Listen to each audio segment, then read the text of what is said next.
gens vivent complètement abrutis, abêtés dans un monde d'images. Et bon, c'est pour ça que vous avez fait allusion un petit peu à mon travail sur les images, spectateurs émancipés.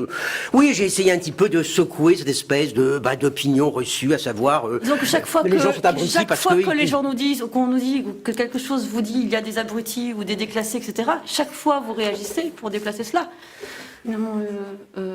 Alors les abrutis existent-ils, Jacques Rancière?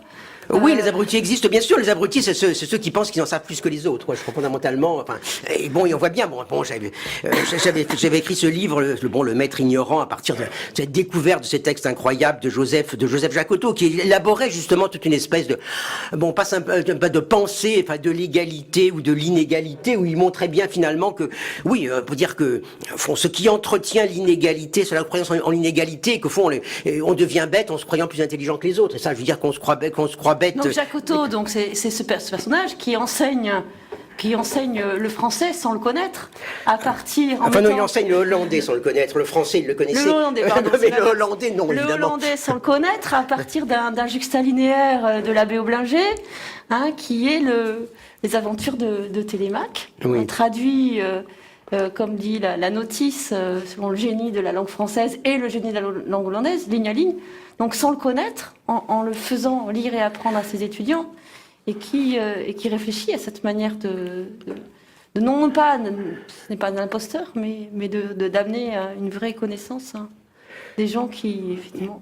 Non, mais c'est-à-dire que ce qui a disons là, ce qui est au cœur de cette affaire de Jacotot, effectivement, c'est quelque chose comme justement encore une fois une réhabilitation de la rencontre par rapport à ce qui est censé être l'ordre, disons le bon ordre de la distribution et de la progression des connaissances. C'est-à-dire c'est finalement c'est quelque chose qu'on pourrait appeler comme l'anarchie du savoir, l'idée qu'il y a une multitude finalement de manières d'entrer dans le savoir ou dans du savoir, et que malgré tout l'important je dirais à un sens, s'il y a une bonne méthode, c'est la méthode qui vous donne la confiance dans votre propre capacité et dans les résultats de votre propre capacité. Donc il y a effectivement cette espèce de critique, effectivement quelque chose quand même qui m'a un peu ébahi, quoi. C'est-à-dire il faut quand je suis tombé donc sur ces textes écrits dans les années 1820-1830, donc par ce personnage complètement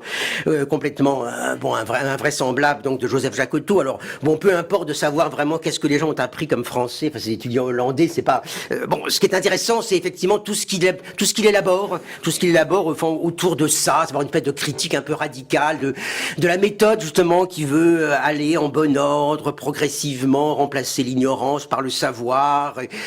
Et tout d'un coup il dit mais toute cette méthode, disons qu'on nous vante, qui est devenue comme une espèce de modèle social, à savoir le progrès, ça n'est qu'une manière de mettre continuellement, disons l'enfant, l'ignorant, le peuple, dans une situation effectivement, d'assujetti. Et ça, on sait que c'est vrai, quoi. C'est-à-dire qu'on sait très bien qu'on est toujours dans le système hiérarchique, autoritaire, on est toujours un petit peu effectivement l'ignorant de quelqu'un, quoi, même, y compris l'ignorant de votre directeur de thèse, quoi.